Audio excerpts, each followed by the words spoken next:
Silicon city ಬೆಂಗಳೂರಲ್ಲಿ ಪೈಶಾಚಿಕ ಕೃತ್ಯವನ್ನ ಎಸಗಲಾಗಿದೆ. ಅಣ್ಣನ ಜೊತೆ ಹೊರಟಿದ್ದಂತ ತಂಗಿ ಮೇಲೆ ರೇಪ್ ಅನ್ನ ಮಾಡಲಾಗಿರುವಂತದ್ದು. ಕೆಆರ್ಪುರ ರೈಲು ನಿಲ್ದಾಣದ ಬಳಿ ನಡೆದಿರುವಂತ ಒಂದು ಘೋರ ಘಟನೆ ಇದು. ಸಿಲಿಕಾನ್ ಸಿಟಿ ಬೆಂಗಳೂರಲ್ಲಿ ನಡೆದಿದೆ. ಅಣ್ಣನ ಜೊತೆ ಹೋಗ್ತಾ ಇದ್ಲು ತಂಗಿ, ಆಕೆಯನ್ನ ಎಳೆದೊಯ್ದು ರೇಪ್ ಅನ್ನ ಮಾಡಲಾಗಿದೆ. ಕೆಆರ್ಪುರ ರೈಲು ನಿಲ್ದಾಣದ ಬಳಿ ಈ ಘಟನೆ ನಡೆದಿದೆ. ಬಿಹಾರ ಮೂಲದ ಯುವತಿ ಮೇಲೆ ಅತ್ಯಾಚಾರವನ್ನ ಮಾಡಲಾಗಿದೆ. ಬಿಹಾರ ಮೂಲದ ಯುವತಿ ಆಕೆಯ ಮೇಲೆ ಅತ್ಯಾಚಾರ ಮಾಡಲಾಗಿದೆ. ಅಣ್ಣನ ಜೊತೆ ಹೋಗ್ತಾ ಇದ್ಲು, ಅಕ್ಕ ಭಾವನ ಜೊತೆ ಕೇರಳಕ್ಕೆ ಹೋಗಿ ಕೆಲಸವನ್ನ ಮಾಡ್ತಾ ಇದ್ಲು ಆ ಯುವತಿ. ಕೆಲಸ ಬಿಟ್ಟು ಊರಿಗೆ ವಾಪಸ್ ಹೊರಟಿದ್ಲು ಯುವತಿ. ಕೇರಳಕ್ಕೆ ಕೇರಳದಲ್ಲಿ ಕೆಲಸವನ್ನ ಮಾಡ್ತಾ ಇದ್ಲು ಅಕ್ಕ ಭಾವನ ಜೊತೆ. ಮತ್ತೆ ಆ ಕೆಲಸ ಬಿಟ್ಟು ಊರಿಗೆ ವಾಪಸ್ ಹೋಗ್ತಾ ಇದ್ಲು. ಎರ್ನಾಕುಲಂನಿಂದ ಬೆಂಗಳೂರಿಗೆ ಬಂದು ಊರಿಗೆ ವಾಪಸ್ ಹೋಗ್ತಾ ಇದ್ಲು. ಕೇರಳದಲ್ಲಿ ವರ್ಕ್ ಮಾಡ್ತಾ ಇದ್ದಲ್ಲ, ಎರ್ನಾಕುಲಂನಿಂದ ಬೆಂಗಳೂರಿಗೆ ವಾಪಸ್ ಬಂದು ಊರಿಗೆ ಹೊರಟಿದ್ಲು. ರಾತ್ರಿ ಊಟಕ್ಕೆ ಮಹದೇವಪುರ ಕಡೆಗೆ ಹೋಗ್ತಾ ಇದ್ದಂತ ಅಣ್ಣ ಮತ್ತೆ ತಂಗಿ. ಈ ವೇಳೆ ದಿಢೀರನೆ ಎಂಟ್ರಿ ಆಗಿರುವಂತದ್ದು ಇಬ್ಬರು ಅಪರಿಚಿತ ಯುವಕರು. ದಿಢೀರಂತ ಎಂಟ್ರಿ ಆಗಿದ್ದಾರೆ. ಇಬ್ಬರು ಅಪರಿಚಿತ ಯುವಕರು ಅಣ್ಣನ ಮೇಲೆ ಹಲ್ಲೆಯನ್ನು ಮಾಡಿ ಯುವತಿಯನ್ನ ಕರೆದೊಯ್ದು ರೇಪ್ ಅನ್ನ ಮಾಡಲಾಗಿದೆ. ಯುವತಿ ಕಿರ್ಚಾಟವನ್ನ ಕಂಡು ಸ್ಥಳಕ್ಕೆ ಬಂದಿದ್ದಾರೆ ಜನ. ಮಹದೇವಪುರ ಪೊಲೀಸರಿಂದ ಇಬ್ಬರನ್ನ ಬಂಧನ ಮಾಡಲಾಗಿದೆ. ಪ್ರಕರಣ ದಾಖಲಿಸಿ ತನಿಖೆಯನ್ನ ಕೈಗೊಂಡಿರುವಂತದ್ದು ಮಹದೇವಪುರ ಪೊಲೀಸರು. ಇಬ್ಬರನ್ನ ಈಗ ಆಲ್ರೆಡಿ ಬಂಧನ ಮಾಡಲಾಗಿದೆ. ಪ್ರಕರಣ ದಾಖಲಾಗ್ತಿದ್ದ ಹಾಗೆ ಈಗ ಆಲ್ರೆಡಿ ತನಿಖೆಯನ್ನ ಮಾಡಲಾಗ್ತಾ ಇದೆ. ಅವರಿಬ್ಬರು ಯಾರು, ಏನು, ಎತ್ತ, ಸ್ಥಳೀಯರ ಅಥವಾ ಬೇರೆ ರಾಜ್ಯದವರ, ಇದ್ರ ಬಗ್ಗೆನೂ ಕೂಡ ಇನ್ನಷ್ಟೇ ಮಾಹಿತಿ ಬರಬೇಕಾಗಿದೆ. ಆ ಯುವತಿ ಕಿರ್ಚಾಡ್ತಿದ್ದ ಹಾಗೆ ಆ ಒಂದು ಕೂಗನ್ನ ಕೇಳಿಸ್ಕೊಂಡು ಸ್ಥಳಕ್ಕೆ ಬಂದಿದ್ರು ಜನ. ಮಹದೇವಪುರ ಪೊಲೀಸರಿಗೆ ಈ ಟೈಮ್ನಲ್ಲಿ ಮಾಹಿತಿಯನ್ನ ಕೊಡಲಾಗಿದೆ. ಇದ್ರ ಬಗ್ಗೆ ಇನ್ನಷ್ಟು ಮಾಹಿತಿಯನ್ನ ಕೊಡ್ತಾ ಹೋಗ್ತಾರೆ ನಮ್ಮ ಪ್ರತಿನಿಧಿ ಮುನಿರಾಜು. ನಮ್ಮ ಜೊತೆ ನೇರ ಸಂಪರ್ಕದಲ್ಲಿ ಜಾಯ್ನ್ ಆಗಿದ್ದಾರೆ. ಮುನಿರಾಜು, ಇಬ್ಬರು ಅಪರಿಚಿತರು ರೇಪ್ ಅನ್ನ ಮಾಡಿದ್ದಾರೆ ಅನ್ನುವಂಥದ್ರ ಬಗ್ಗೆ ಪ್ರಕರಣ ದಾಖಲಾಗಿದೆ. ಆಕೆಯನ್ನ ಎಳ್ಕೊಂಡು ಹೋಗುವಂತ ಸಂದರ್ಭದಲ್ಲಿ ಆ ಒಂದು ಸ್ಥಳದಲ್ಲಿ ಯಾರು ಇರ್ಲಿಲ್ವಾ? ಏನೇನೆಲ್ಲ ಆಯ್ತು, ಪೊಲೀಸರು ಏನ್ ಹೇಳ್ತಾ ಇದ್ದಾರೆ, ಏನಂತ ಪ್ರಕರಣ ದಾಖಲಾಗಿದೆ, ಹೆಚ್ಚಿನ ಅಪ್ಡೇಟ್ಸ್ ಅನ್ನ ಕೊಡ್ತಾ ಹೋಗೋದಾದ್ರೆ? ಪೃಥ್ವಿ, ಬೆಂಗಳೂರಿನಲ್ಲಿ ಈ ಒಂದು ಹೀನ ಕೃತ್ಯ ನಡೆದಿರುವುದು ಅದು ರೈಲು ನಿಲ್ದಾಣದ ಸಮೀಪವೇ ಈ ಒಂದು ಘಟನೆ ಆಗಿದ್ದು, ಇದೀಗ ಏನು ಆ ಒಂದು ಭಾಗದ ಒಂದು ಜನರಲ್ಲಿ ಸಾಕಷ್ಟು ಆತಂಕ ಮತ್ತೆ ಭಯವನ್ನ ಉಂಟು ಮಾಡುವಂತ ಸ್ಥಿತಿ ಕೂಡ ನಿರ್ಮಾಣ ಆಗಿರೋದು. ಯಾಕಂದ್ರೆ ಏನು ಬಿಹಾರ ಮೂಲದ ಯುವತಿ ಏನಿದ್ರೆ ಈಕೆ ತನ್ನ ಅಕ್ಕ ಮತ್ತೆ ಭಾವನ ಜೊತೆ ಒಂದು ಕೇರಳದಲ್ಲಿ ಕೆಲಸವನ್ನ ಮಾಡ್ತಾ ಇದ್ರು. ನಿನ್ನೆ ರಾತ್ರಿ ವಾಪಸ್ ಆಕೆ ಕೆಲಸವನ್ನ ಬಿಟ್ಟು ನಾನು ಊರಿಗೆ ಹೋಗ್ತೀನಿ ಅಂತ ಹೇಳಿ ಬಿಹಾರ ಕಡೆಗೆ ಹೋಗ್ಬೇಕಾದ್ರೆ ಬೆಂಗಳೂರಿನ ಮುಖಾಂತರ ಹೋಗಿ ರೈಲಲ್ಲಿ ಹೊರಟಿರ್ತಾರೆ. ಈ ಸಂದರ್ಭದಲ್ಲಿ ಬೆಂಗಳೂರಿನಲ್ಲಿ ತನ್ನ ದೊಡ್ಡಮ್ಮನ ಮಗ ಕೂಡ ಇರ್ತಾನೆ. ಆತನನ್ನ ಭೇಟಿಯಾಗಿ ಮಾತನಾಡಿಸೋದಕ್ಕಂತ ಕೆಆರ್ಪುರ ರೈಲು ನಿಲ್ದಾಣದಲ್ಲಿ ಆಕೆ ಇಳಿದು ಹೊರಗಡೆ ಬರ್ತಾರೆ. ನಂತರ ಅಣ್ಣ ತಂಗಿ ಇಬ್ರು ಕೂಡ ಒಂದು ಊಟಕ್ಕಂತ ಮಹದೇವಪುರ ಕಡೆಗೆ ಹೋಗ್ತಿರ್ಬೇಕಾದ್ರೆ ಅಲ್ಲಿ ಇಬ್ಬರು ಅಪರಿಚಿತ ಯುವಕರು ಕೂಡ ಒಂದು ದಿಢೀರನ್ನೇ ಎಂಟ್ರಿ ಆಗಿ ಆಕೆಯನ್ನ ಎಳೆದೊಯ್ದು ಒಂದು ಅತ್ಯಾಚಾರವನ್ನು ಕೂಡ ಎಸಗಿರೋದಾಗಿ ಈಗ ಒಂದು ಪ್ರಕರಣದಲ್ಲಿ ಕೂಡ ದಾಖಲಾಗಿದೆ. ನಂತರ ಏನು ಆಕೆ ಜೊತೆ ಅಣ್ಣ ಏನಿರ್ತಾನೆ ಆತನನ್ನ ಒಂದು ಆತನ ಮೇಲೆ ಒಂದು ಹಲ್ಲೆಯನ್ನ ಮಾಡ್ತಾರೆ. ನಂತರ ಆತನನ್ನು ಹಿಡಿದು ಅಲ್ಲೇ ಒಂದು ಬಂಧಿಸುವಂತದ್ದು. ನಂತರ ಆ ಯುವತಿಯನ್ನ ಎಳೆದೊಯ್ದು ಒಂದು ಅತ್ಯಾಚಾರವನ್ನು ಕೂಡ ಎಸಗಿರೋದು. ನಂತರ ಆಕೆ ಕಿರುಚಾಟ ಕಂಡು ಕೆಲವು ಸ್ಥಳೀಯರು ಕೂಡ ಅಲ್ಲಿಗೆ ದೌಡಾಯಿಸಿದಾಗ ಆರೋಪಿಯನ್ನ ಹಿಡಿದು ಪೊಲೀಸರಿಗೆ ಕೂಡ ಒಪ್ಪಿಸಿದ್ದಾರೆ. ಈಗಾಗಲೇ ಇದರ ಬಗ್ಗೆ ಒಂದು ಮಹದೇವಪುರ ಪೊಲೀಸ್ ಠಾಣೆಯಲ್ಲಿ ಒಂದು ಎಫ್ಐಆರ್ ಕೂಡ ದಾಖಲಾಗಿದ್ದು ಇಬ್ಬರು ಆರೋಪಿಗಳನ್ನು ಕೂಡ ಬಂಧಿಸಿದ್ದಾರೆ. ಮತ್ತೆ ಆ ಯುವಕರು ಯಾರು ಮತ್ತೆ ಎಲ್ಲಿ ಅವರು ಏನ್ ಕೆಲಸ ಮಾಡ್ತಿದ್ರು ಅನ್ನೋದ್ರ ಬಗ್ಗೆ ತನಿಖೆಯನ್ನು ಕೂಡ ಮಾಡ್ತಾ ಇರೋದು. ಏನು ನಿನ್ನೆ ರಾತ್ರಿ ಸುಮಾರು 1:30 ಸುಮಾರಿಗೆ ಈ ಒಂದು ಘಟನೆ ನಡೆದಿದ್ದು ಆ ಯುವತಿ ಅಣ್ಣನ ಜೊತೆ ಹೋಗ್ತಿರ್ಬೇಕಾದ್ರೆ ಈ ಒಂದು ಹೀನ ಕೃತ್ಯ ಕೂಡ ಆಗಿದೆ. ಸದ್ಯ ಇದ್ರ ಬಗ್ಗೆ ಎಫ್ಐಆರ್ ಅನ್ನ ದಾಖಲಿಸಿಕೊಂಡು ಪೊಲೀಸರು ತನಿಖೆಯನ್ನ ಮಾಡ್ತಾ ಇದ್ದಾರೆ. ಪೃಥ್ವಿ, ಓಕೆ, ಧನ್ಯವಾದ ಮುನಿರಾಜು ನಿಮ್ಮೆಲ್ಲ ಮಾಹಿತಿಗಾಗಿ. ದೆಹಲಿ ಅಂಗಳದಲ್ಲಿ ಕಾಂಗ್ರೆಸ್ ರಾಜಕೀಯ ನಡೀತಾ ಇರುವಂತದ್ದು. ಕೆಪಿಸಿಸಿ ಅಧ್ಯಕ್ಷರ ಬದಲಾವಣೆಯ ಚರ್ಚೆ ಕೂಡ ನಡೀತಾ ಇದೆ. ಸಂಪುಟ ಪುನರ್ರಚನೆ ಬಗ್ಗೆನೂ ಕೂಡ ಸಮಾಲೋಚನೆ. ಸಿಎಂ ಮತ್ತು ಡಿಸಿಎಂ ಇಬ್ಬರು ಕೂಡ ದೆಹಲಿಯಲ್ಲಿದ್ದಾರೆ. ಹೈಕಮಾಂಡ್ ನಾಯಕರ ಜೊತೆ ಇವತ್ತು ಇನ್ನಷ್ಟು ಸರಣಿ ಸಭೆಗಳನ್ನ ಕೂಡ ಮಾಡಲಾಗುತ್ತೆ. ಬಿಕಾಸ್ ನಾಳೆವರೆಗೂ ಕೂಡ ಮುಖ್ಯಮಂತ್ರಿಗಳಾಗಿರುವಂತಹ ಸಿದ್ದರಾಮಯ್ಯ ದೆಹಲಿಯಲ್ಲೇ ಇರ್ತಾರೆ. ಈ ಸಂದರ್ಭದಲ್ಲಿ ಮಹತ್ವದ ಮಾತುಕತೆಯನ್ನ ಕೂಡ ಮಾಡಲಾಗ್ತಾ ಇದೆ. ಅದರ ಜೊತೆಗೆ 4 MLC ಸ್ಥಾನಕ್ಕೆ ನಾಮನಿರ್ದೇಶನ ಮಾಡಲಾಗುತ್ತಲ್ಲ, ಯಾರನ್ನ ಆಯ್ಕೆ ಮಾಡಬೇಕು ಅನ್ನುವಂಥದ್ರ ಬಗ್ಗೆನೂ ಕೂಡ ಚರ್ಚೆಯನ್ನ ಮಾಡಲಾಗುತ್ತೆ. ಸಚಿವ ರಾಜಣ್ಣ ಹನಿ ಟ್ರ್ಯಾಪ್ ಬಗ್ಗೆನೂ ಕೂಡ ಚರ್ಚೆ ಬಂದು ಹೋಗುತ್ತಂತೆ. ನಿನ್ನೆ ಖರ್ಗೆ ಜೊತೆ ಸಿಎಂ ಡಿಸಿಎಂ ಚರ್ಚೆಯನ್ನ ಮಾಡಿದ್ದಾರೆ. ಇಂದು ರಾಹುಲ್ ಗಾಂಧಿ ಜೊತೆ ಸಿಎಂ ಚರ್ಚೆಯನ್ನ ಮಾಡಲಿದ್ದಾರೆ. ರಾಹುಲ್ ಭೇಟಿ ಮಾಡಲಿದ್ದಾರೆ ಸಿಎಂ ಮತ್ತು ಡಿಸಿಎಂ. ಇದೇ ಸಂದರ್ಭದಲ್ಲಿ 50-50 ಸೂತ್ರದಡಿ ಡಿಕೆಶಿ ಸಿಎಂ ಕುರ್ಚಿ ಕೇಳುವಂತ ಸಾಧ್ಯತೆ ಇದೆ. ಅದು ಈ ಹಿಂದೆನೆ ಒಪ್ಪಂದ ಆಗಿದ್ದರೆ 50-50 ಸೂತ್ರದಡಿ ಅಧಿಕಾರ ಹಂಚಿಕೆ ಆಗಿದ್ರೆ, ಪವರ್ ಶೇರಿಂಗ್ ವಿಚಾರ ಏನಾದರೂ ಚರ್ಚೆ ಆಗಿದ್ರೆ, ಸರ್ 2.5 ವರ್ಷ ಹತ್ರ ಬರ್ತಾ ಇದೆ ಯಾವಾಗ ಅನ್ನುವಂಥದ್ರ ಬಗ್ಗೆ ಡಿಸಿಎಂ ಕೇಳುವಂತ ಸಾಧ್ಯತೆ ಇದೆ ಅಂತ ಕೂಡ ಹೇಳಲಾಗ್ತಾ ಇರುವಂಥದ್ದು. ಯಾಕೆಂದ್ರೆ ಒಂದ್ ಕಡೆ ಸಿದ್ದರಾಮಯ್ಯನವರ ಬಣದವರು ಯಾವ ರೀತಿಯಾಗಿ ಸಿದ್ದರಾಮಯ್ಯನವರ ಪರವಾಗಿ ನಿಂತ್ಕೊಂಡಿದ್ದಾರೆ, ಹೋಗಿ ಬಂದು ಡಿ ಕೆ ಶಿವಕುಮಾರ್ ಅವರನ್ನ ಟಾರ್ಗೆಟ್ ಮಾಡಲಾಗ್ತಾ ಇದೆ. ಕೆಪಿಸಿಸಿ ಅಧ್ಯಕ್ಷ ಸ್ಥಾನವನ್ನ ಕೂಡ ಕೆಪಿಸಿಸಿ ಅಧ್ಯಕ್ಷ ಸ್ಥಾನದಿಂದ ಅವರನ್ನ ಕೆಳಗಿಳಿಸುವಂತ ನಿಟ್ಟಿನಲ್ಲಿ ಕೂಡ ಹೇಗೆಲ್ಲ ಪ್ರಯತ್ನಗಳಾಗ್ತಾ ಇದೆ. ಇದು ಡಿ ಕೆ ಶಿವಕುಮಾರ್ ಅವರಿಗೆ ಮತ್ತಷ್ಟು ಆಕ್ರೋಶವನ್ನ ತರಿಸಿರುವಂಥದ್ದು. ಬಿಕಾಸ್ ನನಗೆ ಸಿಎಂ ಸ್ಥಾನ ಸಿಗುವವರೆಗೂ ಕೂಡ ಕೆಪಿಸಿಸಿ ಅಧ್ಯಕ್ಷ ಸ್ಥಾನ ಬಿಡೋದಿಲ್ಲ ಅನ್ನುವಂಥ ರೀತಿಯಾದಂಥ ಲೆಕ್ಕಾಚಾರದಲ್ಲಿ ಡಿ ಕೆ ಶಿವಕುಮಾರ್ ಅವರಂತೂ ಇದ್ದಾರೆ. ಇನ್ನು ಕೆಪಿಸಿಸಿ ಅಧ್ಯಕ್ಷ ರೇಸ್ನಲ್ಲಿ ಸಚಿವ ಈಶ್ವರ್ ಖಂಡ್ರೆ ಅವರು ಇರುವಂಥದ್ದು. ಮೊನ್ನೆಷ್ಟೇ ಎಸಿಸಿ ಅಧ್ಯಕ್ಷರಾಗಿರುವಂಥ ಮಲ್ಲಿಕಾರ್ಜುನ್ ಖರ್ಗೆ ಅವರನ್ನ ಭೇಟಿಯಾಗಿದ್ದಾರೆ. ಅವರ ಹತ್ರನೂ ಕೂಡ ಲಾಭಿಯನ್ನ ಮಾಡಿದರು. ಸ್ಪೆಷಲಿ ಆ ಭಾಗದವರೇ ಈಶ್ವರ್ ಖಂಡ್ರೆ ಅವರು, ಲಿಂಗಾಯತ ಸಮುದಾಯ, ಅದರ ಜೊತೆಗೆ ಕಲ್ಯಾಣ ಕರ್ನಾಟಕ ಭಾಗದವರು. ಮಲ್ಲಿಕಾರ್ಜುನ್ ಖರ್ಗೆ ಅವರು ಕೂಡ ಅಷ್ಟೇ ಕಲ್ಯಾಣ ಕರ್ನಾಟಕ ಭಾಗದವರು. ಈ ಬಾರಿ ನನಗೂ ಕೂಡ ಅಧ್ಯಕ್ಷ ಸ್ಥಾನ ಕೊಡಿ, ಯಾಕೆ ನಮಗೆ ಅಧ್ಯಕ್ಷ ಸ್ಥಾನ ಕೊಡಬಾರ್ದು, ಲಿಂಗಾಯತರಿಗೆ ಈಗ ಆಲ್ರೆಡಿ ಅಧ್ಯಕ್ಷ ಸ್ಥಾನ ಕೊಟ್ಟು ಎಷ್ಟೋ ವರ್ಷಗಳಾಗ್ಬಿಟ್ಟಿದೆ ಅಂತ ಈಶ್ವರ್ ಖಂಡ್ರೆ ಅವರು ಅಂದ್ರೆ ಬೇಡಿಕೆಯನ್ನ ಇಟ್ಟಿದ್ದಾರೆ. ಕೆ.ಸಿ. ವೇಣುಗೋಪಾಲ್ ಭೇಟಿಯಾಗಿರುವಂಥದ್ದು ಸಚಿವ ಖಂಡ್ರೆ ಅವರು. ಪುತ್ರ ಸಂಸದ ಸಾಗರ್ ಖಂಡ್ರೆ ಜೊತೆ ಕೆ.ಸಿ. ವೇಣುಗೋಪಾಲ್ ಅವರನ್ನ ಭೇಟಿಯಾಗಿದ್ದಾರೆ. ಕೆಪಿಸಿಸಿ ಅಧ್ಯಕ್ಷರ ಬದಲಾವಣೆ ಬಗ್ಗೆ ಚರ್ಚೆಯನ್ನ ಮಾಡಲಾಗಿದೆ. ನನಗೊಂದು ಚಾನ್ಸ್ ಕೊಡುವಂತೆ ಖಂಡ್ರೆ ಅವರು ಮನವಿಯನ್ನ ಮಾಡ್ಕೊಂಡಿದ್ದಾರೆ. ರಾಹುಲ್ ಗಾಂಧಿ ಗಮನಕ್ಕೂ ಕೂಡ ತರುವಂತೆ ಮನವಿಯನ್ನ ಮಾಡಲಾಗಿರುವಂಥದ್ದು. ಇಲ್ಲಿ ಖಂಡ್ರೆ ಅವರಿಗೆ ಪ್ಲಸ್ ಪಾಯಿಂಟ್ ಅಂದ್ರೆ, ಒಂದು, ಕಲ್ಯಾಣ ಕರ್ನಾಟಕ ಭಾಗದಲ್ಲಿ ಇದ್ದಂತ 5 ಎಂಪಿ ಕ್ಷೇತ್ರಗಳಲ್ಲಿ ಕಾಂಗ್ರೆಸ್ ಸಂಸದರು ಆಯ್ಕೆ ಆಗಿರುವಂಥದ್ದು. ಕಲ್ಯಾಣ ಕರ್ನಾಟಕ ಭಾಗದಲ್ಲಿ ಕಾಂಗ್ರೆಸ್ಗೆ ಜನ ಒಪ್ಕೊಂಡಿದ್ದಾರೆ, ನಮಗೆ ಹೆಚ್ಚಿನ ವೋಟ್ ಬಿದ್ದಿರುವಂಥದ್ದು, ನಾವು ಈ ಬಾರಿ ಕಡೆಗಣಿಸುವಂಥದ್ದು ಸರಿಯಲ್ಲ ಅನ್ನುವಂಥದ್ರ ಜೊತೆಗೆ ಈಗ ಅಹಿಂದ ನಾಯಕರು ಅಂತಿದ್ರೆ ಅದು ಸಿದ್ದರಾಮಯ್ಯನವರು, ಅವರಿಗೆ ಮುಖ್ಯಮಂತ್ರಿ ಸ್ಥಾನವನ್ನು ಕೊಡಲಾಗಿದೆ. ಮತ್ತೊಂದು ಪ್ರಬಲ ಸಮುದಾಯ ಒಕ್ಕಲಿಗ, ಅದು ಡಿ ಕೆ ಶಿವಕುಮಾರ್ ಅವರು ಅಧ್ಯಕ್ಷರಾಗಿದ್ದಾರೆ, ಅವರು DCM ಕೂಡ ಆಗಿರುವಂಥದ್ದು. ಈಗ ಪ್ರಬಲ ಮತ್ತೊಂದು ಸಮುದಾಯ ಲಿಂಗಾಯತ ಸಮುದಾಯಕ್ಕೆ ಅಧ್ಯಕ್ಷ ಸ್ಥಾನ ಕೊಡಿ ಅಂತ ಈಶ್ವರ್ ಖಂಡ್ರೆ ಅವರು ಬೇಡಿಕೆಯನ್ನ ಇಟ್ಟಿದ್ದಾರಂತೆ. ಇದೆಲ್ಲದರ ಬಗ್ಗೆ ಮತ್ತಷ್ಟು ಮಾಹಿತಿಯನ್ನ ಕೊಡ್ತಾ ಹೋಗ್ತಾರೆ ನಮ್ಮ ಪ್ರತಿನಿಧಿ ಹೆಬ್ಬಾಕ ತಿಮ್ಮೇಗೌಡರು. ನಮ್ಮ ಜೊತೆ ನೇರ ಸಂಪರ್ಕದಲ್ಲಿ ನ್ಯೂಸ್ ಡೆಸ್ಕ್ ಇಂದ ಜಾಯ್ನ್ ಆಗಿದ್ದಾರೆ. ತಿಮ್ಮೇಗೌಡ್ರೆ, ನೋಡ್ತಾ ಇದ್ವಿ ಸಿಎಂ ಮತ್ತು DCM ಇಬ್ರು ಕೂಡ ದೆಹಲಿಯಲ್ಲೇ ಇದ್ದಾರೆ. ಯಾವ್ಯಾವ ರೀತಿಯಾಗಿ ಬೇಡಿಕೆಗಳನ್ನ ಇಡ್ತಾ ಇರುವಂತದ್ದು, ಲಾಬಿಯನ್ನ ಮಾಡಲಾಗ್ತಾ ಇದೆ. ಅದರ ಜೊತೆಗೆ ಇವತ್ತು ಎಷ್ಟೊತ್ತಿಗೆ ರಾಹುಲ್ ಗಾಂಧಿ ಅವರನ್ನ ಭೇಟಿ ಆಗ್ತಾರೆ, ಇಬ್ರು ಒಟ್ಟಿಗೆ ಹೋಗಿ ಭೇಟಿ ಆಗ್ತಾರ ಅಥವಾ ಸಪರೇಟ್ ಮೀಟಿಂಗ್ ಇರುವಂತದ್ದ ಅಂತ? ಒಟ್ಟಿಗೆ ಭೇಟಿ ಆಗ್ತಾರೆ. ಬೆಳಗ್ಗೆ 10:30ಕ್ಕೆ ರಾಹುಲ್ ಗಾಂಧಿಯವರ ಜೊತೆ ಚರ್ಚೆ ಮಾಡೋದಕ್ಕೆ ಸಮಯಾವಕಾಶ ಅಂದರೆ ಅಪಾಯಿಂಟ್ಮೆಂಟ್ ಫಿಕ್ಸ್ ಆಗಿರ್ತಕ್ಕಂಥದ್ದು. ಪೃಥ್ವಿರಾಜ್, ನೋಡಿ, ಭಾಳ ಮುಖ್ಯವಾಗಿ ರಾಜ್ಯ ಕಾಂಗ್ರೆಸ್ನ ಇಂಟರ್ನಲ್ ಪಾಲಿಟಿಕ್ಸ್ ಇವತ್ತು ಕ್ಲೈಮ್ಯಾಕ್ಸ್ ಹಂತವನ್ನು ತಲುಪಿರ್ತಕ್ಕಂಥದ್ದು. ಅದರಂತೆ ಒಂದು ಇಂಟರ್ನಲ್ ಪಾಲಿಟಿಕ್ಸ್ ದೆಹಲಿ ಅಂಗಳವನ್ನು ತಲುಪಿದೆ. ಅಂದರೆ AICC ಅಧಿನಾಯಕಿ ಸೋನಿಯಾ ಗಾಂಧಿಯವರ ನಿವಾಸವನ್ನು ಈ ಒಂದು ಇಂಟರ್ನಲ್ ಪಾಲಿಟಿಕ್ಸ್ ತಲುಪಿರ್ತಕ್ಕಂಥದ್ದು. ಯಾಕಂತ ಹೇಳಿದ್ರೆ ಭಾಳ ಮುಖ್ಯವಾಗಿ ಕಾಂಗ್ರೆಸ್ನಲ್ಲಿ ಒಂದು ರೀತಿ ಸಂಚಲನ, ಒಂದು ರೀತಿ ಕಂದಕವನ್ನು ಸೃಷ್ಟಿ ಮಾಡಿರ್ತಕ್ಕಂಥದ್ದು 3 ಪ್ರಮುಖ ವಿಚಾರಗಳು. ಒಂದು ನಾಯಕತ್ವ ಬದಲಾವಣೆ, ಮತ್ತೊಂದು ಕಡೆಯಾಗಿ ಸಚಿವ ಸಂಪುಟ ಪುನರಚನೆ, ಮತ್ತೊಂದು ಕಡೆಗೆ KPCC ಅಧ್ಯಕ್ಷರ ಬದಲಾವಣೆ ವಿಚಾರ. ಈ ಪ್ರಮುಖ ವಿಚಾರಗಳು ಏನು ಸರ್ಕಾರ ಅಧಿಕಾರಕ್ಕೆ ಬಂದ ಆರಂಭ ದಿನದಿಂದಲೂ ಕೂಡ ಈ 3 ವಿಚಾರಗಳು ಮುನ್ನೆಲೆಗೆ ಬರ್ತಲೇ ಇದ್ದಾವೆ. ಜೀವಂತವಾಗಿಡುವಂಥ ಒಂದು ಪ್ರಯತ್ನವನ್ನು ಕಾಂಗ್ರೆಸ್ನ ಒಂದು ಬಣ ಮಾಡ್ಕೊಂಡು ಬಂದಿದೆ. ಸೊ ಹೀಗಾಗಿ ಈ 3 ವಿಚಾರಗಳಿಗೆ ಸಂಬಂಧಪಟ್ಟಂತೆ ನಾನಾ ರೀತಿಯಾದಂಥ ವ್ಯಾಖ್ಯಾನ, ಗೊಂದಲಗಳು, ಆರೋಪ ಪ್ರತ್ಯಾರೋಪ, ಟೀಕೆ ಪ್ರತಿಟೀಕೆ, ಈ ರೀತಿಯಾದಂಥ ಒಂದು ಬೆಳವಣಿಗೆಗಳಿಂದ ಕಾಂಗ್ರೆಸ್ನಲ್ಲಿ ಒಂದು ರೀತಿ ಸಾಕಷ್ಟು ಸಂಚಲನವನ್ನು, ಮತ್ತೊಂದು ಕಡೆಗೆ ಒಂದು ಸಣ್ಣ ಮಟ್ಟದ ಬಿರುಕು ಬಿಟ್ಟಿತ್ತು. ಸೊ ಹೀಗಾಗಿ ಇವತ್ತು ಇದಕ್ಕೆ ಎಲ್ಲ ಗೊಂದಲಗಳಿಗೆ ತೆರೆ ಎಳಿಬೇಕು ಅನ್ನುವಂಥ ನಿಟ್ಟಿನಲ್ಲಿಯೇ ರಾಜ್ಯ ಕಾಂಗ್ರೆಸ್ ನಾಯಕರಿಗೆ ಹೈಕಮಾಂಡ್ ಬುಲಾವ್ ಕೊಟ್ಟಿದೆ ಅಂತ ಹೇಳಲಾಗ್ತಾ ಇರ್ತಕ್ಕಂಥದ್ದು. ಅದರಂತೆ ಕರ್ನಾಟಕ ಭವನದ ನೂತನ ಕಟ್ಟಡ ಉದ್ಘಾಟನೆ ನೆಪದಲ್ಲಿ ಇವತ್ತು ರಾಜ್ಯ ಕಾಂಗ್ರೆಸ್ ನಾಯಕರೆಲ್ಲರೂ ಕೂಡ ನಿನ್ನೆಯೇ ದೆಹಲಿಯನ್ನು ತಲುಪಿದ್ದಾರೆ. ಇವತ್ತು ಬೆಳಗ್ಗೆ 10:30ಕ್ಕೆ ರಾಹುಲ್ ಗಾಂಧಿ ನೇತೃತ್ವದಲ್ಲಿ ನಡೆಯುವಂಥ ಒಂದು ಸಭೆಯಲ್ಲಿ ಮುಖ್ಯಮಂತ್ರಿ ಸಿದ್ದರಾಮಯ್ಯ, ಉಪಮುಖ್ಯಮಂತ್ರಿ ಡಿ ಕೆ ಶಿವಕುಮಾರ್, AICC ಅಧ್ಯಕ್ಷ ಮಲ್ಲಿಕಾರ್ಜುನ್ ಖರ್ಗೆ ಮತ್ತು AICC ಪ್ರಧಾನ ಕಾರ್ಯದರ್ಶಿ ಕೆ.ಸಿ. ವೇಣುಗೋಪಾಲ್, ಇವರು ನಾಯಕರು 1-to-1 ಮಾತುಕತೆಯನ್ನು ನಡೆಸಲಿರ್ತಕ್ಕಂಥದ್ದು. ಭಾಳ ಮುಖ್ಯವಾಗಿ ಒಂದು ನಾಯಕತ್ವ ಬದಲಾವಣೆ ವಿಚಾರವಾಗಿ ಎದ್ದಿರ್ತಕ್ಕಂಥ ಒಂದು ಗೊಂದಲಕ್ಕೆ ತೆರೆ ಎಳೆಯುವಂಥದ್ದು. ಮತ್ತೊಂದು ಕಡೆಯಾಗಿ KPCC ಅಧ್ಯಕ್ಷರ ಬದಲಾವಣೆ ವಿಚಾರ, ಮತ್ತೊಂದು ಕಡೆಯಾಗಿ ಸಚಿವ ಸಂಪುಟ ಪುನರಚನೆ. ಯಾಕಂತ ಹೇಳಿದ್ರೆ KPCC ಅಧ್ಯಕ್ಷ ಸ್ಥಾನವನ್ನು ನಾನು ಬಿಟ್ಕೊಡೋದಕ್ಕೆ ರೆಡಿ, ಆದರೆ ನಾಯಕತ್ವ ಬದಲಾವಣೆ ವಿಚಾರದಲ್ಲಿ ಹೈಕಮಾಂಡ್ ಸ್ಟ್ಯಾಂಡನ್ನು ಒಂದು ಸ್ಪಷ್ಟಪಡಿಸಿ. ಯಾಕಂತ ಹೇಳಿದ್ರೆ ಅವತ್ತು ಏನು ಸರ್ಕಾರ ಅಧಿಕಾರಕ್ಕೆ ಬಂದಿರತಕ್ಕಂಥದ್ದು ನನ್ನ ಅಧ್ಯಕ್ಷತೆಯಲ್ಲಿ 136 ಸ್ಥಾನವನ್ನು ಗೆದ್ದಿರ್ತಕ್ಕಂಥದ್ದು. ಸೊ ಹೀಗಾಗಿ ಪಕ್ಷ ಅಧಿಕಾರಕ್ಕೆ ಬರೋಲ್ಲಿ ನನ್ನ ಕೊಡುಗೆಯೂ ಕೂಡ ಇದೆ.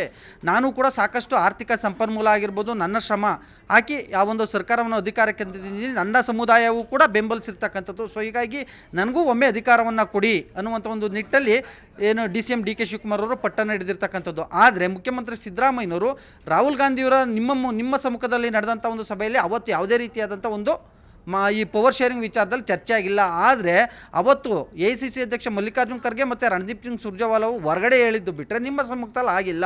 ಹೀಗಾಗಿ ನೀವೇ ಸ್ಪಷ್ಟನೆಯನ್ನು ಕೊಡಿ ಎನ್ನುವಂಥ ಒಂದು ನಿಟ್ಟಲ್ಲಿ ಒಂದು ದಾಳವನ್ನು ಉರುಳಿಸ್ಬೋದು. ಮತ್ತೊಂದು ಕಡೆಯಾಗಿ ಏನು ಸಚಿವ ಸಂಪುಟ ಪುನರ್ರಚನೆಗೆ ಸಂಬಂಧಪಟ್ಟಂತೆ ಈಗಾಗಲೇ ಮುಖ್ಯಮಂತ್ರಿ ಸಿದ್ದರಾಮಯ್ಯನವರು 30 ತಿಂಗಳ ಬಳಿಕ 2.5 ವರ್ಷದ ಬಳಿಕ ನಾವು ಸಚಿವ ಸಂಪುಟವನ್ನು ಪುನರ್ರಚನೆ ಮಾಡೋಣ, ಸದ್ಯಕ್ಕಂತೂ ಬೇಡ ಅನ್ನುವಂಥ ಒಂದು ಲೆಕ್ಕಾಚಾರದಲ್ಲಿ ಇದ್ದರು. ಆದರೆ ಪಕ್ಷದ ಹಿರಿಯ ಶಾಸಕರು, ಹೈಕಮಾಂಡ್ನ ಕೆಲ ನಾಯಕರುಗಳು, ಮತ್ತೊಂದು ಕಡೆಯಾಗಿ ತನ್ನ ಆಪ್ತರು ಕೂಡ, ಮತ್ತೊಂದು ಕಡೆಗೆ ಪಕ್ಷದಲ್ಲಿ ಆಗ್ತಾ ಇರ್ತಕ್ಕಂಥ ಒಂದು ಗೊಂದಲಗಳು, ಈ ಎಲ್ಲ ಬೆಳವಣಿಗೆಗಳಿಂದ ಎಚ್ಚೆತ್ತುಕೊಂಡಿರ್ತಕ್ಕಂಥ ಮುಖ್ಯಮಂತ್ರಿ ಸಿದ್ದರಾಮಯ್ಯನವರು ಕೂಡ ಇದೀಗ ಸಚಿವ ಸಂಪುಟ ಪುನರ್ರಚನೆಗೆ ಒಲವನ್ನು ತೋರಿದ್ದಾರೆ ಅಂತ ಹೇಳಲಾಗ್ತಾ ಇರ್ತಕ್ಕಂಥದ್ದು. ಹೀಗಾಗಿ ಆ ಒಂದು ಸಚಿವ ಸಂಪುಟ ಪುನರ್ರಚನೆ ಆಗಿದ್ದಲ್ಲಿ ಯಾವೆಲ್ಲ ಸಚಿವರನ್ನು ಕೈ ಬಿಡಬೇಕು ಮತ್ತು ಯಾರನ್ನೆಲ್ಲ ತೆಗೆದುಕೊಳ್ಬೇಕು ಕ್ಯಾಬಿನೆಟ್ಗೆ ಅನ್ನುವಂಥ ನಿಟ್ಟಲ್ಲಿ ಅನೌಪಚಾರಿಕವಾಗಿ ಇವತ್ತು ಒಂದು ಹಂತಕ್ಕೆ ಮಾತುಕತೆ ನಡಿಬೋದು ಅಂತ ಹೇಳಲಾಗ್ತಾ ಇರ್ತಕ್ಕಂಥದ್ದು. ಪಕ್ಷಕ್ಕೆ ಮುಜುಗರ ತರುವಂಥ ಒಂದು ಹೇಳಿಕೆಗಳನ್ನ ಕೊಡುವಂಥವ್ರು, ಮತ್ತೊಂದು ಕಡೆಗೆ ಅಸಮರ್ಥ ಸಚಿವರನ್ನು, ಮತ್ತೊಂದು ಕಡೆಗೆ ಈಗಾಗಲೇ 3-4 ಬಾರಿ ಸಚಿವರಾಗಿರ್ತಕ್ಕಂಥವ್ರನ್ನ ಕೈ ಬಿಡಬೇಕು ಅನ್ನುವಂಥ ನಿಟ್ಟಲ್ಲಿ ಚರ್ಚೆ ಆಗ್ತಾ ಇದೆ. ಹೀಗಾಗಿ ಯಾರನ್ನೆಲ್ಲ ಕೈ ಬಿಡ್ತಾರೆ, ಮತ್ತೊಂದು ಕಡೆಗೆ ಯಾರನ್ನೆಲ್ಲ ಕ್ಯಾಬಿನೆಟ್ಗೆ ತೆಗೆದುಕೊಳ್ತಾರೆ ಅನ್ನೋದ್ರ ಬಗ್ಗೆ ಇವತ್ತು ಒಂದು ಹಂತಕ್ಕೆ ಮಾತುಕತೆ ನಡೆಯುವಂಥ ಒಂದು ಸಾಧ್ಯತೆಗಳಿದ್ದಾವೆ. ಇನ್ನುಳಿದಂತೆ ಏನು ಪರಿಷತ್ನ 4 ಸ್ಥಾನಗಳು ಏನು ಖಾಲಿಯಾಗಿದ್ದಾವೆ ಅದಕ್ಕೆ ನಾಮನಿರ್ದೇಶನ ಮಾಡುವಂಥ ಒಂದು ವಿಚಾರವಾಗಿ ಮುಖ್ಯಮಂತ್ರಿ ಸಿದ್ದರಾಮಯ್ಯ ಮತ್ತು ಉಪಮುಖ್ಯಮಂತ್ರಿ ಡಿ ಕೆ ಶಿವಕುಮಾರ್ ನಡುವೆ ಒಂದು ರೀತಿ ಹಗ್ಗಜಗ್ಗಾಟ ಶುರುವಾಗಿರ್ತಕ್ಕಂಥದ್ದು. ಯಾಕಂತ ಹೇಳಿದ್ರೆ CM ಸಿದ್ದರಾಮಯ್ಯನವರ ಬಣ ಶೋಷಿತ ಸಮುದಾಯಗಳಿಗೆ, ರಾಜಕೀಯ ಪ್ರಾತಿನಿಧ್ಯ ಸಿಗದೇ ಇರತಕ್ಕಂಥ ಸಮುದಾಯಗಳಿಗೆ ಆದ್ಯತೆಯನ್ನು ಕೊಡಿ ಎನ್ನುವಂಥ ನಿಟ್ಟಲ್ಲಿ ಏನು ಒಂದು ದಾಳವನ್ನು ಉರುಳಿಸಿದೆ. ಸೊ ಹೀಗಾಗಿ ಆ ಒಂದು ರಾಜಕೀಯ ಪ್ರಾತಿನಿಧ್ಯ ಇಲ್ಲದೇ ಇರತಕ್ಕಂಥ ಸಮುದಾಯಗಳಿಗೆ ಏನಾದರೂ ಆದ್ಯತೆಯನ್ನು ಕೊಡ್ತಾರಾ? ಮತ್ತೊಂದು ಕಡೆಯಾಗಿ ಇಲ್ಲ ಹೈಕಮಾಂಡ್ ಕೋಟಾ ಒಂದು, ಸಿದ್ದರಾಮಯ್ಯನವ್ರ ಕೋಟಾ ಒಂದು, ಡಿ ಕೆ ಶಿವಕುಮಾರ್ ಕೋಟಾ ಒಂದು, ಇನ್ನು AICC ಅಧ್ಯಕ್ಷ ಮಲ್ಲಿಕಾರ್ಜುನ್ ಖರ್ಗೆ ಅವರ ಕೋಟಾ. ಹೀಗಾಗಿ 4 ಕೂಡ ತಲಾ ಒಂದೊಂದು ಸ್ಥಾನವನ್ನು ಏನಾದರೂ ಹಂಚಿಕೆಯನ್ನು ಮಾಡ್ತಾರಾ, ಅಥವಾ ಈ ಒಂದು ಪರಿಷತ್ ನಾಮನಿರ್ದೇಶನ ವಿಚಾರದಲ್ಲಿ ಯಾರು ಮೇಲ್ಗೈಯನ್ನು ಸಾಧಿಸ್ತಾರೆ, ಇಲ್ಲ ಸಿದ್ದರಾಮಯ್ಯನವರು ಹಠಕ್ಕೆ ಬಿದ್ದು ತಮ್ಮ ಬೆಂಬಲಿಗರಿಗೆ ಕೊಡಿಸ್ಬೇಕು ಅನ್ನುವಂಥ ನಿಟ್ಟಲ್ಲಿ 2-3 ಸ್ಥಾನವನ್ನು ತಮ್ಮ ಬೆಂಬಲಿಗರಿಗೆ ಏನಾದರೂ ಕೊಡಿಸ್ತಾರಾ? ಈ ರೀತಿಯಾದಂಥ ಒಂದು ಕುತೂಹಲವು ಕೂಡ ಮನೆ ಮಾಡಿರ್ತಕ್ಕಂಥದ್ದು. ಕೊನೆಯದಾಗಿ ಪೃಥ್ವಿರಾಜ್, ಇನ್ನು ರಾಜ್ಯ ಕಾಂಗ್ರೆಸ್ನಲ್ಲಿ ಎಸ್ಪೆಷಲಿ ಇತ್ತೀಚೆಗೆ ಒಂದು ಕಾಂಗ್ರೆಸ್ನ ಒಂದು ದೊಡ್ಡ ಸಂಚಲನ ಮತ್ತು ಕಾಂಗ್ರೆಸ್ ಕಾರ್ಯಕರ್ತರಲ್ಲಿ ಒಂದು ಗೊಂದಲ ಮೂಡಿಸಿರ್ತಕ್ಕಂಥದ್ದು ಸಹಕಾರ ಸಚಿವ KN ರಾಜಣ್ಣ ಮತ್ತು ಅವರ ಪುತ್ರ MLC ರಾಜೇಂದ್ರ ಹನಿ ಟ್ರ್ಯಾಪ್ ಪ್ರಯತ್ನ, ಮತ್ತೊಂದು ಕಡೆಗೆ ಕೊಲೆ ಸುಪಾರಿ ಪ್ರಕರಣ. ಯಾಕಂತ ಹೇಳಿದ್ರೆ ಇದು ಸದನದ ಒಳಗಡೆ ಅಲ್ಲೇವರಾಗಿರ್ಬೋದು, ಇಲ್ಲೇವರಾಗಿರ್ಬೋದು, ಸ್ವಪಕ್ಷೀಯರಾಗಿರ್ಬೋದು, ಇಲ್ಲ ಬೇರೆಯವರಾಗಿರ್ಬೋದು, ಇದ್ರ ಬಗ್ಗೆ ನ್ಯಾಯಾಂಗ ತನಿಖೆ ನಡೆಸಿ ಅನ್ನುವಂಥ ನಿಟ್ಟಲ್ಲಿ KN ರಾಜಣ್ಣನವರು ಒತ್ತಾಯವನ್ನು ಮಾಡಿದರು. ಸೊ ಹೀಗಾಗಿ ಯಾರು ಇದರ ಹಿಂದಿನ ವಾಸ್ತವ ಏನು ಅನ್ನೋದ್ರ ಬಗ್ಗೆ ಏನಾದರೂ ಮಾಹಿತಿಯನ್ನು ಪಡ್ಕೊಂಡ್ರೆ ಖುದ್ದು KN ರಾಜಣ್ಣನವ್ರನ್ನೇ ಕರ್ಕೊಂಡು ಹೋಗಿ ರಾಹುಲ್ ಗಾಂಧಿ ಸಮ್ಮುಖದಲ್ಲಿ ಒಂದು ಸ್ಪಷ್ಟನೆಯನ್ನು ಕೊಡಿಸುವಂತ ನೋಡೋಣ ಏನೇನಾಗುತ್ತೆ ಅನ್ನುವಂಥದ್ದನ್ನ. ಧನ್ಯವಾದ ತಿಮ್ಮೇಗೌಡರು ನಿಮ್ಮೆಲ್ಲ ಮಾಹಿತಿಗಾಗಿ. ಹಾಸನ ನಗರಸಭೆ ಅಧ್ಯಕ್ಷ ಅಧಿಕಾರ ಹಸ್ತಾಂತರದ ವಿಚಾರಕ್ಕೆ ಸಂಬಂಧಪಟ್ಟಂತೆ JDS ವರಿಷ್ಠರಿಗೆ ಸೆಡ್ಡನ್ನ ಹೊಡೆದಿರುವಂತದ್ದು ಹಾಲಿ ಅಧ್ಯಕ್ಷ. ನಾನಂತೂ ಅಧ್ಯಕ್ಷ ಸ್ಥಾನದಿಂದ ಕೆಳಗಿಳಿಯೋದಿಲ್ಲ, ಅಧ್ಯಕ್ಷ ಸ್ಥಾನ ಬಿಟ್ಟು ಕೊಡಲ್ಲ ಅಂತ ಪಟ್ಟನ್ನ ಹಿಡಿದಿದ್ದಾರೆ.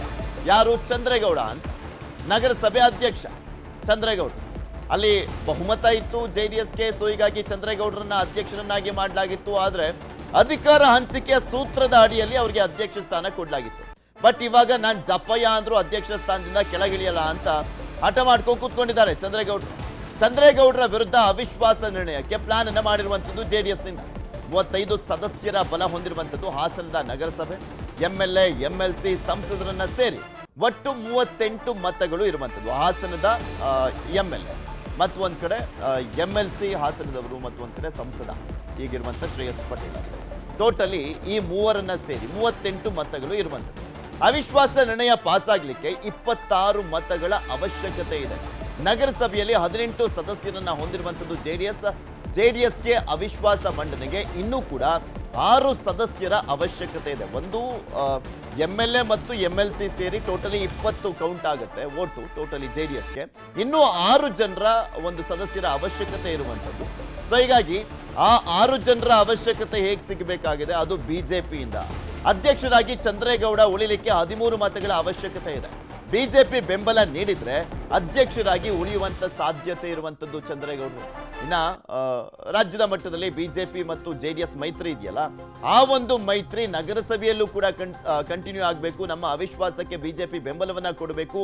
BJPಯ ಮೈತ್ರಿಯನ್ನ ನಂಬಿಕೊಂಡು ಅವಿಶ್ವಾಸಕ್ಕೆ ಕೈ ಹಾಕ್ತಾ ಇದೆ JDS. ಸೊ ಹೀಗಾಗಿ ಎಷ್ಟು ಮಟ್ಟಿಗೆ BJP ಸಪೋರ್ಟ್ ಅನ್ನ ಮಾಡುತ್ತೆ ಕಾದ್ ನೋಡ್ಬೇಕು. ಯಾಕಂದ್ರೆ ಅದೆಲ್ಲವೂ ಕೂಡ ನಿಂತಿರುವಂತದ್ದು ಪ್ರೀತಮ್ ಗೌಡ್ರ ಒಂದು ನಿರ್ಧಾರದ ಮೇಲೆ. BJP ಸಪೋರ್ಟ್ ಮಾಡದಿದ್ರೆ JDSನ ಅವಿಶ್ವಾಸಕ್ಕೆ ಸೋಲಾಗುತ್ತೆ. ತೀವ್ರ ಕುತೂಹಲವನ್ನ ಕೇಳಿಸಿರುವಂತದ್ದು ಅಧಿಕಾರ ಹಸ್ತಾಂತರದ ವಿಚಾರ.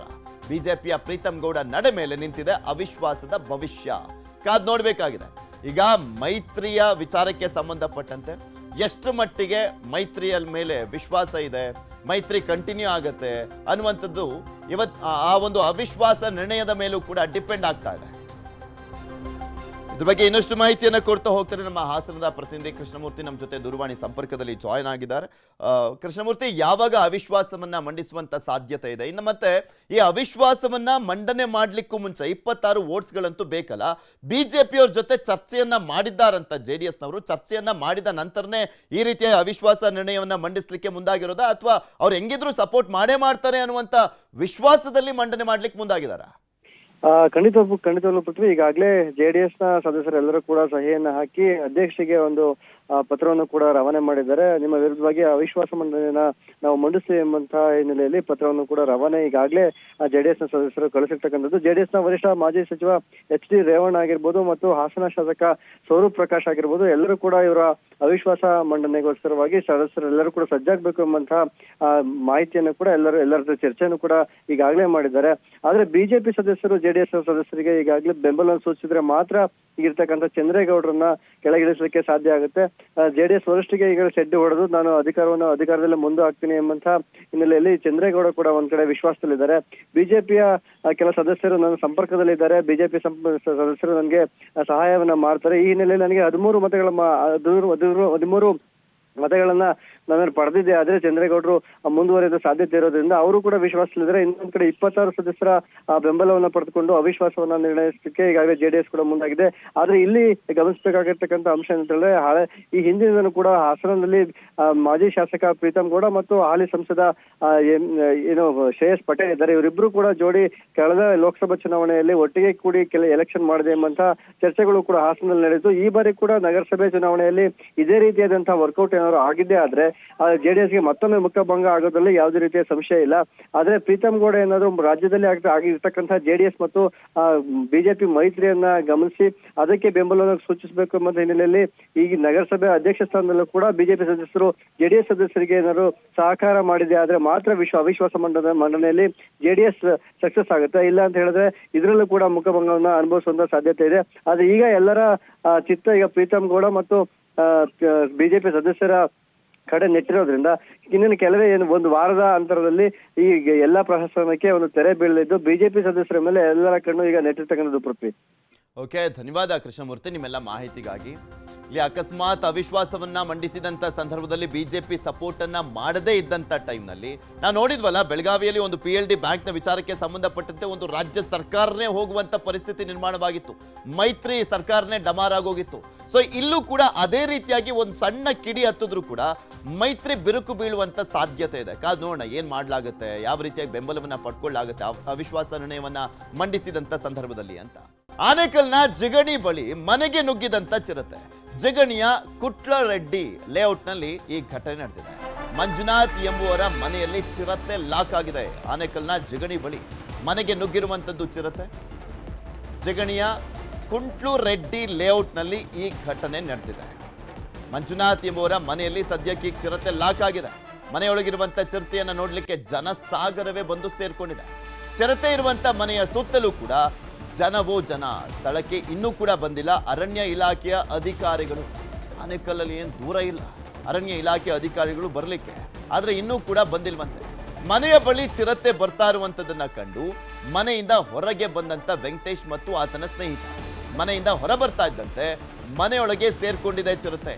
ಧೈರ್ಯವನ್ನ ಮಾಡಿ ಮನೆ ಬಾಗಿಲನ್ನ ಲಾಕ್ ಮಾಡಿದ್ದಾರೆ ವೆಂಕಟೇಶ್ ಅವರು. ಅಕಸ್ಮಾತ್ ಲಾಕ್ ಆಗ್ದಲೆ ಅದು ಓಡಾಡ್ಕೊಂಡು ಅಲ್ಲೇ ಮತ್ತೆ ಆ ಏರಿಯಾದ ಎಲ್ಲೋ ಓಡಾಡ್ಬಿಟ್ಟಿದ್ರೆ ಅಲ್ಲಿನ ಜನ ನಿತ್ಯವೂ ಕೂಡ ಹೊರಗಡೆ ಬರ್ಲಿಕ್ಕೂ ಕೂಡ ಭಯಪಡುವಂತ ಒಂದು ಪರಿಸ್ಥಿತಿ ನಿರ್ಮಾಣವಾಗ್ತಾ ಇತ್ತು. ಸದ್ಯ ಈಗ ಲಾಕ್ ಆಗಿದೆ ಮನೆಯ ಒಳಗಡೆ. ಅರಣ್ಯ ಇಲಾಖೆಯವರು ಬಂದು ಆ ಚಿರತೆಯನ್ನ ಸೆರೆ ಹಿಡಿಬೇಕಾಗಿದೆ. ಈಗ ಆಲ್ರೆಡಿ ಲಾಕ್ ಆಗಿರುವಂತ ಹಿನ್ನೆಲೆಯಲ್ಲಿ ಅದನ್ನ ಕರ್ಕೊಂಡು ಹೋಗ್ಬೇಕಷ್ಟೇ. ತೋರಿಸ್ತಾ ಇದೀವಿ ದೃಶ್ಯಾವಳಿಗಳಲ್ಲಿ. ಈ ಚಿರತೆಯನ್ನ ನೋಡ್ಲಿಕ್ಕೋಸ್ಕರ ಆ ಸುತ್ತಮುತ್ತಲಿನ ಜನ ಮುಗಿಬಿದ್ದಿದ್ದಾರೆ. ನೋಡಿ ಯಾವ ರೀತಿಯಾಗಿ ಲಾಕ್ ಆಗಿದೆ ಮನೆಯ ಒಳಗಡೆ ಅನ್ನುವಂಥದ್ದನ್ನ ಗಮನಿಸ್ಬೋದು ನೀವು.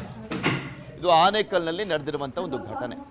ಆ ಚಿರತೆ ಒಳಗಡೆ ಬರ್ತಾ ಇದ್ದಿದ್ದನ್ನ ಗಮನಿಸಿದಂಥ ವೆಂಕಟೇಶ್ ಮತ್ತು ಅವರ ಸ್ನೇಹಿತ ಧೈರ್ಯವನ್ನು ಮಾಡಿಬಿಟ್ಟು ಅದನ್ನ ಲಾಕ್ ಮಾಡಿದ್ದಾರೆ. ಇದ್ರ ಬಗ್ಗೆ ಮತ್ತಷ್ಟು ಮಾಹಿತಿಯನ್ನ ಕೊಡ್ತಾ ಹೋಗ್ತಾರೆ ನಮ್ಮ ಪ್ರತಿನಿಧಿ ಚಂದ್ರು. ನಮ್ಮ ಜೊತೆ ದೂರವಾಣಿ ಸಂಪರ್ಕದಲ್ಲಿ ಜಾಯ್ನ್ ಆಗಿದ್ದಾರೆ. ಚಂದ್ರು, ಎಷ್ಟೊತ್ತಿಗೆ ಈ ಚಿರತೆ ಮನೆ ಒಳಗಡೆ ಹೋಗಿದ್ದು, ಲಾಕ್ ಮಾಡಲಾಗಿರುವಂಥದ್ದು, ಅರಣ್ಯ ಇಲಾಖೆಯವ್ರಿಗೆ ಎಷ್ಟೊತ್ತಿಗೆ ಮಾಹಿತಿ ಹೋಗಿದ್ದು? ಆನೇಕಲ್ಗೆ ಏನು ದೂರ ಅಲ್ಲ ಅರಣ್ಯ ಇಲಾಖೆ ಸಿಬ್ಬಂದಿ ಬರಲಿಕ್ಕೆ, ಆದ್ರೂ ಕೂಡ ಯಾಕೆ ಇನ್ನೂ ಬಂದಿಲ್ಲ ಅಂತ? ಪೃಥ್ವಿ, ಕಾಡಿನಿಂದ ನಾಡಿಗೆ ಬಂದಂತ ಚಿರತೆ ಬೆಂಗಳೂರು ಹೊರವಲಿ ಆನೇಕಲ್ ತಾಲೂಕಿನ ಜಿಗಣಿ ಬಳಿಯ ಕುಟ್ಲರೆಡ್ಡಿ ಅಂತೇಳಿ ಅಲ್ಲಿ ಮಂಜುನಾಥ್ ಎಂಬುವರ ಮನೆಯಲ್ಲಿ ಬೆಳಿಗ್ಗೆ ಸುಮಾರು 7:30 ಸುಮಾರಿಗೆ ಈ ಒಂದು ಚಿರತೆ ಕಾಣಿಸ್ಕೊಂಡಿದ್ದು. ಆಗ ತಾನೇ ಮನೆಯಿಂದ ಹೊರಗಡೆ ಇದ್ದಂತ ಆ ಮನೆಯ ಬಾಡಿಗೆದಾರ ವೆಂಕಟೇಶ್ ಅನ್ನುವಂಥವ್ರು ಮೊದಲು ಚಿರತೆಯನ್ನ ನೋಡ್ತಾರೆ. ಸೊ ಚಿರತೆ ನೇರವಾಗಿ ಮನೆ ಒಳಗೆ ಹೋಗ್ತಾರೆ ಕಂಡಂತ ಆತ ಕೂಡಲೇ ಬಾಗಿಲನ್ನು ಲಾಕ್ ಮಾಡಿ ಅದನ್ನ ಮನೆ ಒಳಗಡೆ ಅಂದ್ರೆ ಸೆರೆ ರೀತಿಯಲ್ಲಿ ಲಾಕ್ ಮಾಡಿದ್ದಾರೆ. ಈ ಕೂಡಲೇ ಅವರು ಕೂಡ ಆನೇಕಲ್ನ ಅರಣ್ಯ ಇಲಾಖೆ ಸಿಬ್ಬಂದಿಗೆ ಮಾಹಿತಿ ನೀಡಿದ್ದಾರೆ. ಇನ್ನೂ ಕೂಡ ಅರಣ್ಯ ಇಲಾಖೆ ಅಧಿಕಾರಿಗಳು ಸ್ಥಳಕ್ಕೆ ಬಂದಿಲ್ಲ ಅಂತೇಳಿ. ಆದ್ರೆ ಸುತ್ತಮುತ್ತಲ ಜನರ ಚಿರತೆ ಅಂದ್ರೆ ಕಾಡಿನಿಂದ ನಾಡಿಗೆ ಬಂದಿರುವಂತದ್ದು ಜನರಲ್ಲಿ ಕುತೂಹಲ ಇರ್ತದೆ. ಹಾಗಾಗಿ ಮನೆಯಲ್ಲಿ ಲಾಕ್ ಆಗಿರೋದ್ರಿಂದ ಸುತ್ತಮುತ್ತ ಜನರು ಕೂಡ ಅಲ್ಲಿ ಬಂದು ಸೇರಿದ್ದಾರೆ. ಸ್ಥಳೀಯ ಪುರಸಭೆ ಅಧಿಕಾರಿಗಳು ಮತ್ತೆ ಚಿಗಣಿ ಪೊಲೀಸ್ ಠಾಣೆ ಸಿಬ್ಬಂದಿ ಕೂಡ ಸ್ಥಳಕ್ಕೆ ಬಂದಿದ್ದಾರೆ. ಸದ್ಯ ಚಿರತೆ ಬನ್ನೇರುಘಟ್ಟ ರಾಷ್ಟ್ರೀಯ ಉದ್ಯಾನೆಯ ಸಮೀಪ ಇರ್ತಕ್ಕಂಥ ಜಿಗಣಿ ಅಲ್ಲೇ ಸಮೀಪ ಇರುವಂತ ಸುಮಾರು ಒಂದು 5-6 ಕಿಲೋಮೀಟರ್ ದೂರ. ಇಲ್ಲಿ ಚಿರತೆಗಳು ಸರ್ವೇ ಸಾಮಾನ್ಯ, ಯಾಕೆಂದ್ರೆ ಅದು ನಾಯಿಯನ್ನ ಬೇಟೆಯಾಡ್ಲಿಕ್ಕೆ ಸರ್ವೇ ಸಾಮಾನ್ಯವಾಗಿ ಈ ಕಡೆ ಬರ್ತಾ ಇರ್ತವೆ. ಅರಣ್ಯ ಕೂಡ ತೀರ ಹತ್ತದಲ್ಲೇ ಇರೋದ್ರಿಂದ ಚಿರತೆ ಬನ್ನೇರುಘಟ್ಟ ರಾಷ್ಟ್ರೀಯ ಉದ್ಯಾನ ವ್ಯಾಪ್ತಿಯಿಂದ ಬಂದಿರಬಹುದು ಅಂತ ಸದ್ಯ ಹೇಳಲಾಗ್ತಾ ಇರುವಂತದ್ದು. ಸೊ ಅದನ್ನ ಸೆರೆ ಹಿಡಿಯೋ ನಿಟ್ಟಲ್ಲಿ ಈಗಾಗಲೇ ಎಲ್ಲಾ ರೀತಿಯ ಒಂದು ಸಿದ್ಧತೆಯನ್ನು ಮಾಡಿಕೊಂಡು ಅರಣ್ಯ ಇಲಾಖೆ ಅಧಿಕಾರಿಗಳು ಬರ್ತಾ ಇದ್ದಾರೆ ಅಂತ ಹೇಳಲಾಗ್ತಾ ಇದೆ. ಜೊತೆಗೆ ಯಾವುದೇ ರೀತಿ ವಸ್ತಿ ಪ್ರದೇಶ ಇರೋದ್ರಿಂದ ಚಿರತೆ ಯಾವುದೇ ಕಾರಣಕ್ಕೂ ತಪ್ಪಿಸ್ಕೊಂಡು ಹೋಗ್ಬಾರ್ದು. ಸೊ ಅದನ್ನ ಯಶಸ್ವಿಯಾಗಿ ಸೆರೆ ಹಿಡಿಯುವ ನಿಟ್ಟಿನಲ್ಲಿ ಅರಣ್ಯ ಇಲಾಖೆ ಕೂಡ ಎಲ್ಲ ಸಿದ್ಧತೆ ಮಾಡ್ಕೊಂಡಿದ್ದಾರಂತೆ ಸದ್ಯ ಅರಣ್ಯ ಇಲಾಖೆ ಅಧಿಕಾರಿಗಳು ಹೇಳುವಂತದ್ದು. ಸ್ಥಳಕ್ಕೆ ಇನ್ನೇನು ಕೆಲವು ನಿಮಿಷಗಳಲ್ಲಿ ಆಗಮಿಸ್ತೇವೆ ಮತ್ತೆ ಯಶಸ್ವಿಯಾಗಿ ಅದನ್ನ ಸೆರೆ ಹಿಡಿಯುವ ನಿಟ್ಟಿನಲ್ಲಿ ಅಗತ್ಯ ಕ್ರಮ ಕೈಗೊಳ್ಳುತ್ತೇವೆ ಅಂತ ಅರಣ್ಯ ಇಲಾಖೆ ಅಧಿಕಾರಿಗಳು ಹೇಳ್ತಾ ಇದ್ದಾರೆ. ಆದ್ರೆ ಜನರಲ್ ಕೂಡ ಒಂದು ಆತಂಕ ಇದೆ. ಯಾಕೆ ಅಂತ ಹೇಳಿದ್ರೆ ಚಿರತೆ ಸಾಮಾನ್ಯವಾಗಿ ಅಟ್ಯಾಕ್ ಮಾಡುವಂತ ಪ್ರವೃತ್ತಿ ಇರುವಂತದ್ದು. ಸೊ ಹಾಗಾಗಿ ಆದಷ್ಟು ಬೇಗ ಅರಣ್ಯ ಇಲಾಖೆ ಅಧಿಕಾರಿಗಳು ಸ್ಥಳಕ್ಕೆ ಆಗಮಿಸಿ ಚಿರತೆಯನ್ನ ಸೆರೆ ಹಿಡಿಬೇಕನ್ನುವಂಥದ್ದು ಅಲ್ಲಿನ ಸ್ಥಳೀಯರ ಆಗ್ರಹ ಆಗಿದೆ. ಓಕೆ, ಧನ್ಯವಾದ ಚಂದ್ರಪ್ಪ ನಿಮ್ಮೆಲ್ಲ ಮಾಹಿತಿಗಾಗಿ.